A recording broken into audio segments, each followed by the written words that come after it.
ನಮ್ಮ ಮಾನ್ಯ ಸಂಸದರಾದಂತಹ ಯದುವೀರ್ ಮಹಾರಾಜರು ಇದ್ರ ಬಗ್ಗೆ ಒಂದು ನಿಲುವನ್ನು ತಳೆದಿದ್ದಾರೆ. ಅದು ನಮ್ಮ ನಿಲುವು ಅದೇ ಆಗಿದೆ. ನೋಡಿ, ಯಾವುದೇ ಒಂದು ಊರಾಗಲಿ, ಈಗ ನಮಗೆ ಸವದತ್ತಿ ಯಲ್ಲಮ್ಮನ ಜಾತ್ರೆ ಲಕ್ಷಾಂತರ ಜನ ಬರ್ತಾರೆ, ಅದಕ್ಕೊಂದು ಡಿಸ್ಟಿಂಕ್ಟ್ ಕ್ಯಾರೆಕ್ಟರ್ ಇದೆ.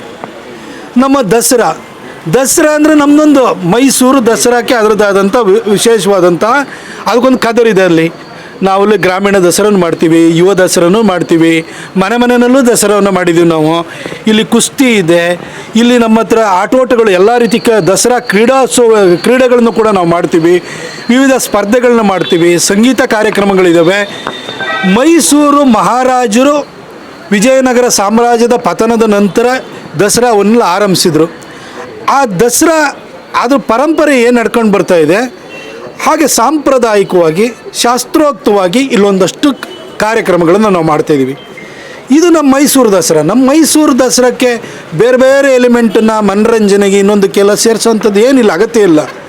ಮೈಸೂರಿನಲ್ಲಿ ಚಲನಚಿತ್ರೋತ್ಸವನೂ ಕೂಡ ಇಲ್ಲ ಆಗುತ್ತೆ. ಮೈಸೂರಲ್ಲಿ ಸಾಕಷ್ಟು ವಿವಿಧತೆ ಮೈಸೂರು ದಸರಾಕ್ಕಿದೆ.